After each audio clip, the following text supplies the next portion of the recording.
Soit les titres. Massacre de Thiaroye. Intellectuels et militants du panafricanisme réclament une reconnaissance du crime qui a été commis sur les tirailleurs. Marché Thiaroye, les commerçants refusent de quitter les lieux malgré la décision de la municipalité. Ils fustigent l'attitude du maire qui fait recours à la force pour faire passer la mesure.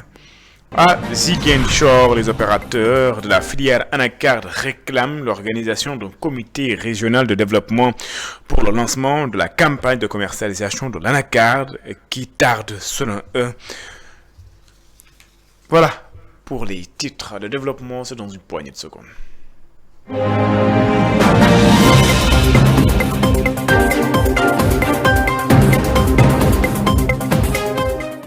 Bonsoir et bienvenue. Massacre de Thiaroye. Intellectuels et militants du panafricanisme réclament une reconnaissance du crime colonial. Selon eux, les Africains, particulièrement les Sénégalais, doivent se réapproprier de leur histoire. Thiaroye 44 ne doit pas passer dans l'oubli, n'est-ce pas? Satou Diba et Cheikh Ahmed Tidiane Diouf. Intellectuels, militants et personnalités engagées dans la cause panafricaine se sont réunis lors d'une table ronde consacrée aux préparatifs du massacre de Thiaroye. Cette rencontre visait non seulement à revisiter cet épisode tragique de l'histoire coloniale, mais aussi à proposer des pistes concrètes en matière de réparation. Le massacre de Thiaroye constitue un épisode tragique de notre histoire nationale et panafricaine. Des dizaines de tirailleurs sénégalais, anciens combattants de la Seconde Guerre mondiale, ont été tués par l'armée coloniale française pour avoir réclamé leur dû. Ce drame, longtemps occulté ou minimisé, est aujourd'hui reconnu, mais les démarches concrètes pour une réparation juste et durable restent à approfondir. Le chargé de l'organisation de la table ronde panafricaine poursuit et revient sur les recommandations formulées.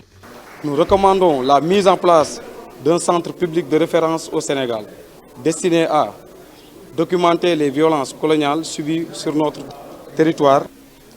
Nous rappelons à la coopération bilatérale entre les États du Sénégal et de la France pour déclassifier l'ensemble des archives relatives à Thiaroye, faciliter la création d'une commission d'enquête indépendante et la publication officielle de ses conclusions.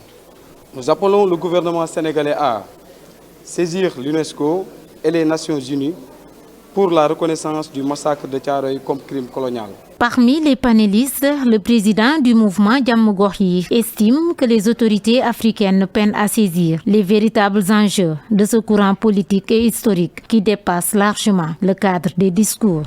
Je n'ai pas l'impression que nos hommes politiques que nous avons au Sénégal de manière générale comprennent les enjeux du panafricanisme et de l'urgence que nous avons. Parce qu'il faut d'abord comprendre que la question panafricaniste est une question de reconnaître d'abord que le Sénégal n'est pas une entité viable. Que ce soit les autorités de maintenant, d'avant ou d'avant, regarde de Wade, en passant par Macky Sall et aujourd'hui Diomaye et Sonko, tous ont soulevé la question des tirailleurs sénégalais en début de mandat. Pourquoi ?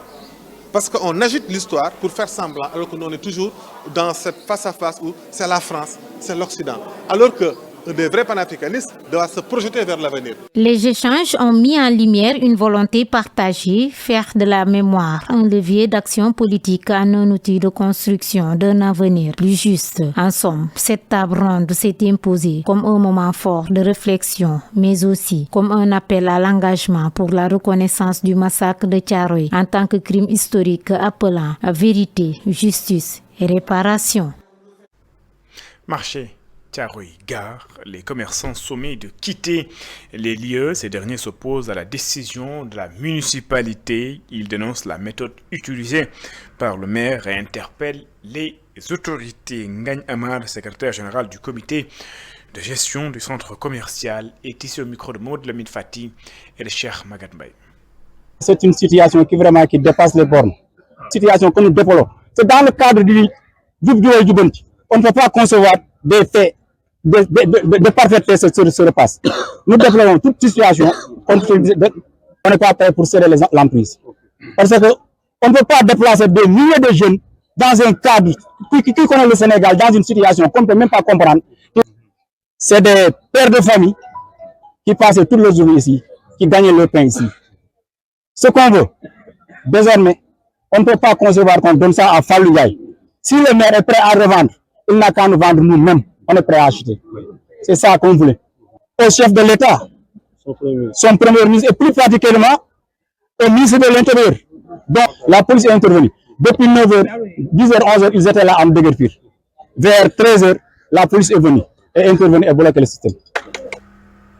Je le disais en titre, les opérateurs de la filière anacarde de la région de Ziguinchor réclament l'organisation d'un comité régional de développement pour le lancement de la campagne de commercialisation de l'anacarde édition 2025. Ces derniers déplorent également le retard constaté dans cette opération. Selon eux, les règles de la campagne ne sont pas claires malgré le démarrage de la collecte. Demba Djemi est le président régional du cadre de concertation des opérateurs de la filière anacarde de Ziguinchor. Il est au micro d'Assanba et de Daouda Sambo. Pour l'anacarde, tant qu'on n'a pas fait le CRD, on ne peut pas savoir comment on doit travailler. Les exportateurs ne sauront pas comment travailler. Les collecteurs, la même chose, les commerçants, même les producteurs sont confrontés à un problème de situation par rapport au prix. Donc comme chaque année, c'est le CRD qui libère les opérateurs pour travailler et que nous constatons qu'il y a un léger retard, nous demandons l'État du Sénégal, comme l'a toujours fait, pour organiser la filière, d'organiser le plus rapidement possible ce CRD pour libérer les opérateurs afin qu'ils fassent le travail comme il le faut. Parce que si ça continue, la production est entre les mains des producteurs, ça va durer et ça peut créer une situation de mévente ou même une situation auquel la qualité peut faire défaut. Donc voilà un peu ce dont nous avons besoin à dire et attirer aussi l'attention de tous les acteurs. À Kaolack, les partisans de Serigne Mboup fustigent l'attitude de certains militants de l'Alliance pour la République. Selon eux, ces derniers veulent ternir l'image du maire de Kaolack. Ils précisent qu'aucune vice de procédure n'a été notée dans le cadre de l'attribution des fonds alloués aux cités religieuses. Mbaïngom est la secrétaire municipale de la mairie de Kaolack et est au micro de Sekou Diallo d'Astombaï. Depuis la victoire éclatante de M. Serigne Mboup, consacrant son élection à la tête de la municipalité de Kaolack, ses adversaires politiques ont du mal à digérer cette affaire. Ces militants de l'APR qui se réclament de Pastef doivent être démasqués et remis dans leur place puisque c'est eux les véritables problèmes de Kaolack. Nous prenons acte de leurs agissements et nous leur mettons devant leurs responsabilités. Le moment venu, car nous ne sommes guidés que par la transparence et loin que de la revanche. Leur seul objectif, c'est d'entraver toutes les opportunités du maire et du conseil municipal, n'ayant pas eu l'effet escompté de leur sortie médiatique à l'endroit du maire et du conseil municipal. Ils se sont donné l'occasion de porter plainte contre le maire pour un montant de moins de 50 millions pour le Gamou 2023.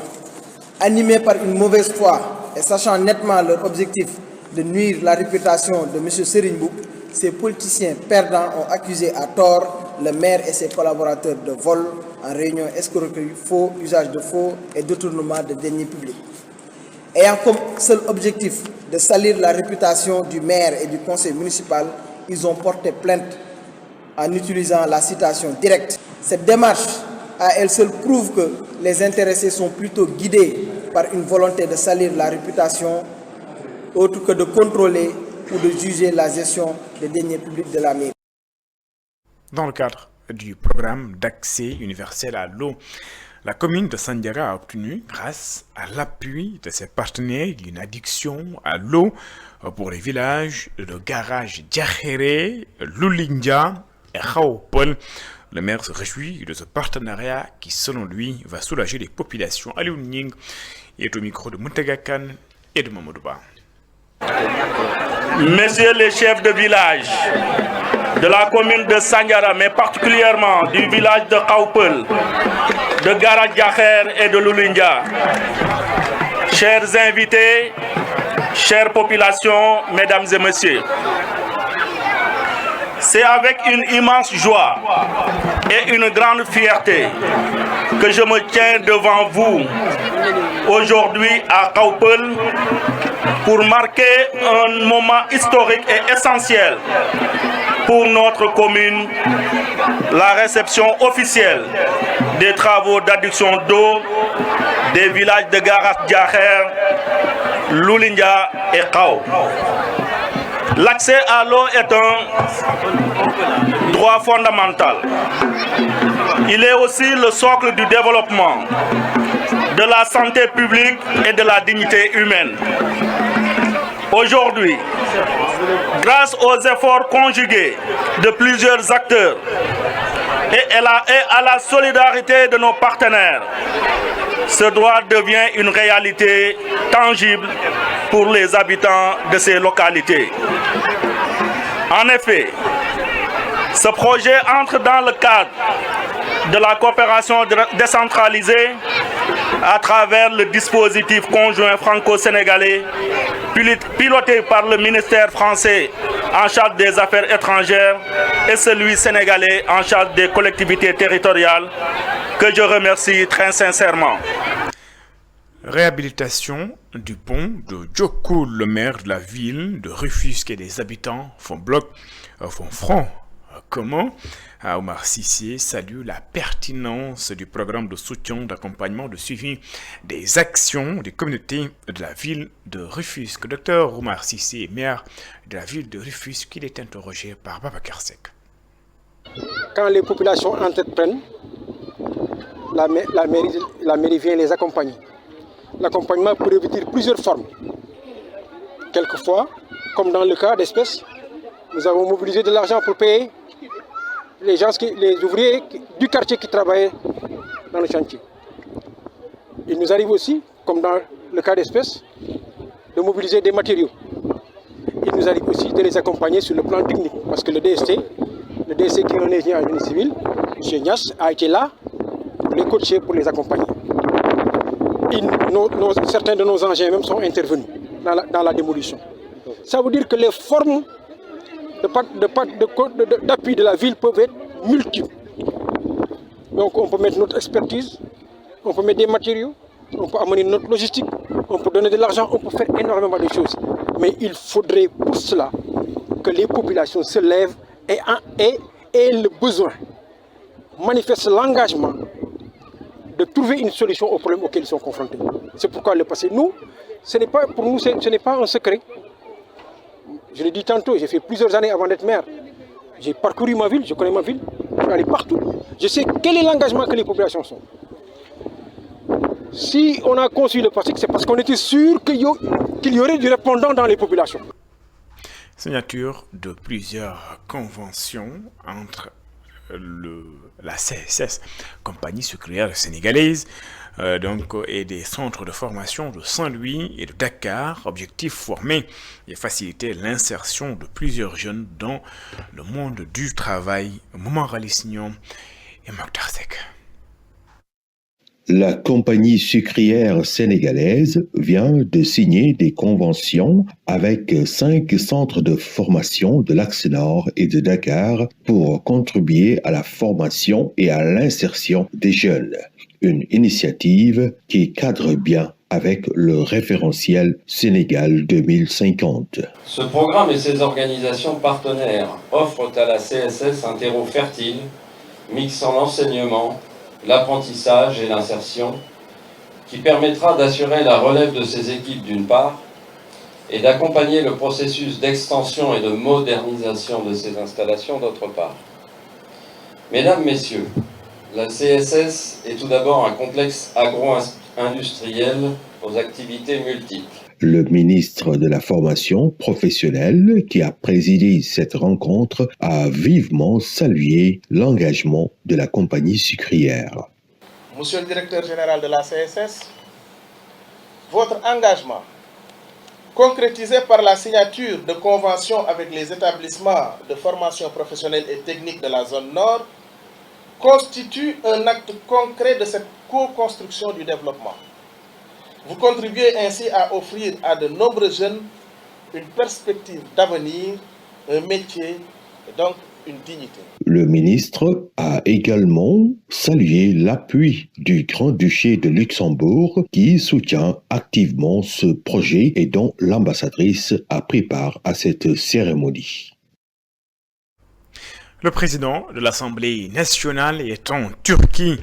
Il participe à la réunion du groupe des présidents des parlementaires des Amis de la Palestine. El Malik Ndiaye plaide pour un arrêt des hostilités et interpelle la communauté internationale. El Malik Ndiaye, président de l'Assemblée nationale du Sénégal, que je vous propose d'écouter. Nous sommes réunis ici autour d'une cause qui transcende les appartenances et les différences, celle des droits fondamentaux, de la dignité et de la souveraineté du peuple palestinien. Depuis plus de 3/4 de siècle, ce peuple vit sous occupation, confronté à des réalités difficiles, marquées par des privations, des violences, des déplacements forcés et une remise en cause constante de ses droits. À Gaza comme en Cisjordanie, la population endure une précarité persistante dans un climat d'insécurité et de tension. Nous avons le devoir d'agir. Agir, c'est dénoncer, mais aussi proposer des actions concrètes. C'est pourquoi cette initiative parlementaire que nous saluons aujourd'hui est porteuse d'espoir. Elle ouvre une voie de dialogue, de coopération et d'action concertée au service d'une paix juste, durable et respectueuse des droits de tous. Ce sommet nous invite à réfléchir au rôle que doivent jouer les parlements dans la diplomatie internationale et moderne. En tant que représentants des peuples, nous avons le devoir et le pouvoir d'agir par la parole, par le vote, par le dialogue et par la solidarité entre institutions. Notre responsabilité aujourd'hui est de poser des actes forts pour que demain l'histoire retienne qu'un jour du 18 avril 2025 à Istanbul, les parlements du monde ont choisi de se lever avec dignité pour défendre une terre porteuse de foi, de mémoire et d'espoir, une terre sacrée pour toute la Oumma islamique, berceau du troisième lieu saint de l'islam. C'est la fin de cette édition. Merci de l'avoir suivi. Excellente suite de programmes sur les antennes d'ITV. Au revoir.